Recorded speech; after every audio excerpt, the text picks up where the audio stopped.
Hello everyone, and welcome to the first of two lessons on the laws of exponents. For this one, we're going to be talking about three different properties of exponents. We're still going over certain uh, factors of algebra, just so we have a strong foundation for the rest of the year. So what we're going to go over today should be something that looks easy, but it's also something that's hard for us to process in our brains and keep track of. Because I think sometimes it's so easy that we just overthink it. You'll see what I mean in just a moment. So the first law of exponents is this. It's called the product of powers. And that is, if the base of two exponents, let's say we have an a and an a, it could be a 7 to 7, 3 to 3, whatever. If they're the same and we're multiplying, you could combine these by simply adding up the exponents. It's a shortcut in math. So an example of this would be, so if we just add them up. So a shortcut of this would be 7 to the 4 times 7 to the 6. Notice how we have a 7 and a 7? So if I was going to combine these, the 7s won't change. But I can add up the exponents. 4 plus 6 ends up being a 10. All right, let's try another one. The next law is actually when we are, called quotient of powers. It's when we are dividing. So think about it. When we were multiplying, the exponents ended up adding up. So what do you think we're going to what happens when we divide and the bases are the same? Wouldn't that just be, well, this is addition. This time it's going to be subtraction. So if I have 2 to the 5 over 2 to the 4, I could just subtract the exponents, 5 minus 4. The bases, 2's, stay the same, so it becomes 5 minus 4 is 1, so it becomes 2 to the 1. And 2 to the 1, if you know, has a single 2, so the answer is just 2.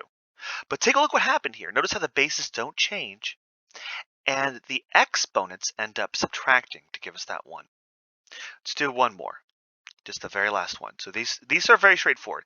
You multiply, you add the exponents. You divide, you subtract the exponents. But this is called the power of powers. That just means an exponent of an exponent. Here's an example right here. If we have an a to the m and then there's another exponent right here, it turns out that for a shortcut, we can multiply these exponents. So that's the same thing as a to the m times n. To give you guys an example of this, we have 8 to the 5 to the 3. But we know by the power of powers is we have an exponent of an exponent right here. We could just multiply those to get 15 because 5 times 3 is 15. So I'm going to pause right here because I think everyone gets confused by this column right here. And I just want you guys to know that all these variables, they're placeholders. I can replace all the a's with the same number, but as long as they're the same number, it's fine, right? If this is a 666 or a 101010, it works the exact same way. So the only requirement for the first two is that we're talking about things with the same lower number called the base.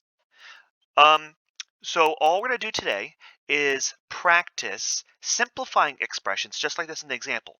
But I'm going to show you two examples, both of them a little bit harder than these because these are just like one step simplifying things, right? So here's our first example. Look at this. I notice I have only the x as a base, so that's not too bad, but I have a lot of stuff going on here. So my advice is this. It's like a video game in a way. You have certain moves that you can make. Product of powers, quotient of powers, power of powers. The question is, which of these could apply to this situation? I see a lot of things going on. Multiplication on the top, division on the bottom. Let's do it one step at a time. Let's deal with, if I can deal with the top already, I notice that these have the same base and they're multiplying. So isn't this the product of powers right here? So based on this logic, I know that if I'm multiplying and the bases are the same, I could just combine everything and add the exponents together. 5 plus 2 ends up being 7. So look at this. Here's what we started with, and here's what we have now. It already looks simpler. Less things are going on. But are we done? Well, I'm noticing I have an x to the 7 on the top, x to the 3 on the bottom. They have the same base, and we're dividing. Doesn't that remind you of any of the other ones? Isn't that just this whole thing right here, the quotient of powers? So now I can just combine the bases to a single x, and because they're dividing, I could subtract them. That's 7 minus 3, which is x to the 4. That's our answer. Look at this. This whole mess right here just became x to the 4. There's nothing else we can do, so we're done.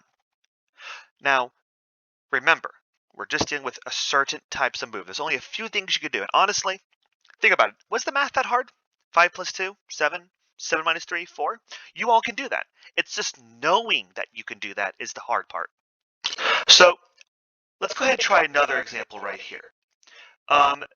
This right here, we have a lot of stuff going on here, but before we even touch it, I do want to point out right here that this x to the 2, this does not mean 4 has an exponent of 2 also. Only the x does. So think about it for a moment. What is 4's exponent? If we can't see it, it's actually an invisible 1. So this will be very important for what's going to show in just a moment. Now, if I wanted to simplify this, I can't combine the 4 and the x, right? They are not the same base. I can't just add the exponents here.